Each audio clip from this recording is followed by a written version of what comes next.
But you understand that the provocation of your writing lies in the nearness to the philosophy. Yes, because I don't escape the questions. But I have no... A philosopher is someone that is coming to give answers. Not really. Maybe in maybe in France, but Heidegger, as you have read your philosophers, they don't give answers. Questioning is what we are about. Not only in France. Yeah, maybe in French. No, not only in France. For example, Kant came to make things more clear. That is the Cartesian tradition, which is something we work very hard from Germany to change this. We don't want clear and distinct, we want vague and open. That is, because the insights is also a question of insights. The insights come with evidence. That we learn from Spinoza. There is no insight without evidence. And the evidence is not clear and distinct. So the evidence is like yours, ambiguous, scary, possible extinction, possible, maybe not extinction. Also insofar, I think the provocation of your work and also the attraction of it is that you're not just a writer, just telling a story. So this story is addressing so many philosophical questions we all have. It's not philosophy has, in our view at least, nothing to do with academic philosophy. They are trying to destroy philosophy. Or as Heidegger said, the greatest threat to thinking is philosophy. So it is something but thinking and understanding the world in which we live in, our possible futures. That is something a philosopher does nowadays. And insofar you do it, but you do it much more enjoyable, obviously. Reading his books and understanding this is much more enjoyable. So the philosophers are a little bit envious, I suppose. No? Especially when they see how much you earn and how much they earn. And so it makes it etwas hard for them. No, not me, actually.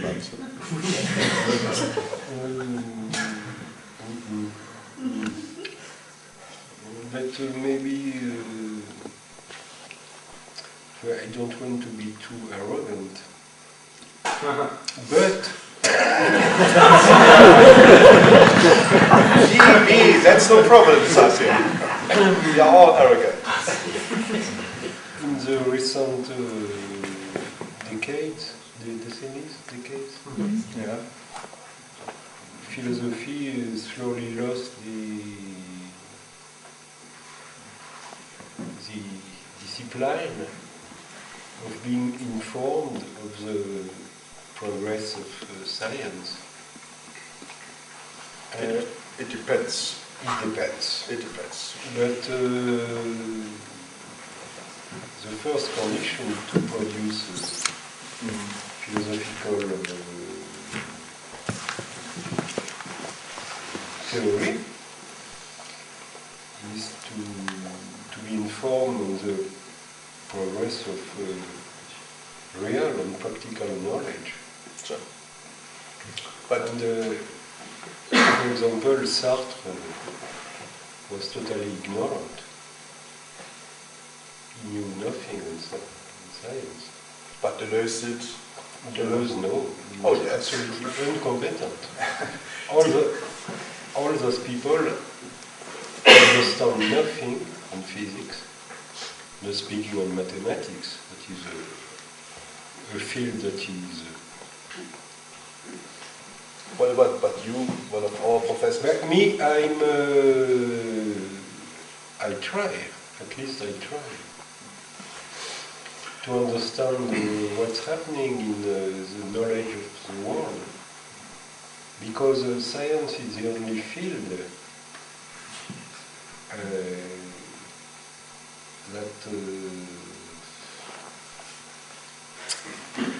admits his own errors.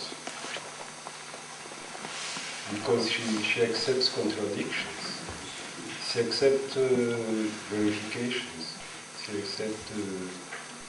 But I'm absolutely a logic positivist on that point of view. Domains that are outside refutation are not domains of knowledge. So, I take, but I don't mean I don't respect philosophers in general, but I respect philosophers only when they accept to be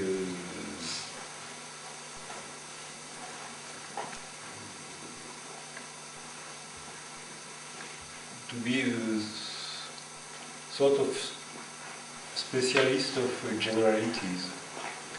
That means they have to put together different fields of knowledge and to construct a general theory of being. But they have to accept what has been proved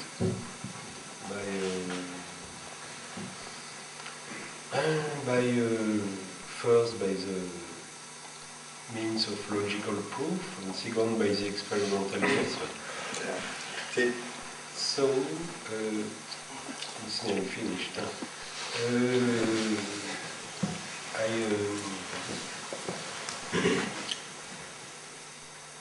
I give a place.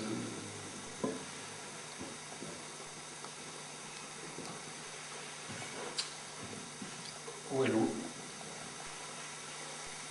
I mean, in the past centuries, it was in a sense different, because you could be a philosopher in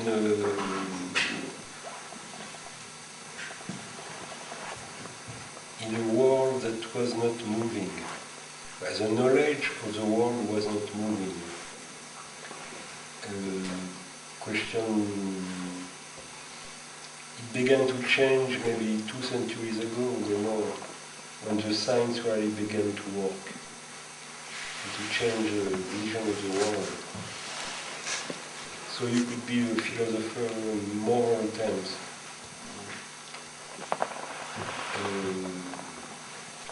It was a sense looking for wisdom, the way to behave. No, this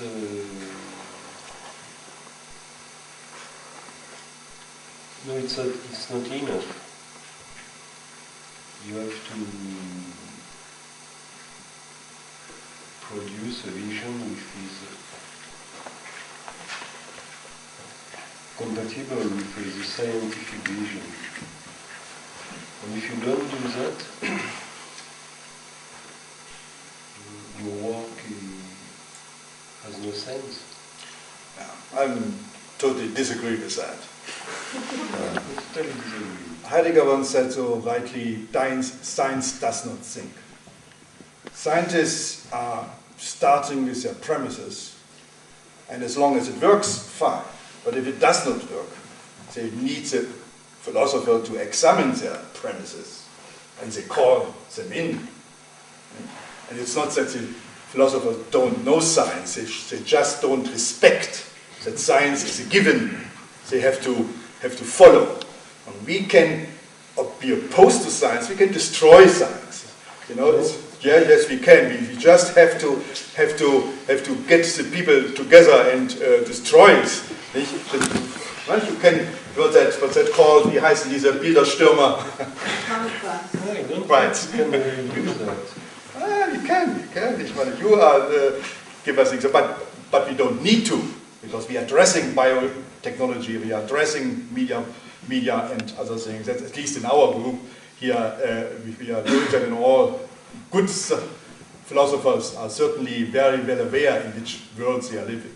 But the difference to other people is that we have not to accept anything. That's what makes a philosopher, not generalities. So that we can overcome any transcendent, any given argument. And we know actually how science was constructed, because we have been there. We see the constructors of science have been philosophers.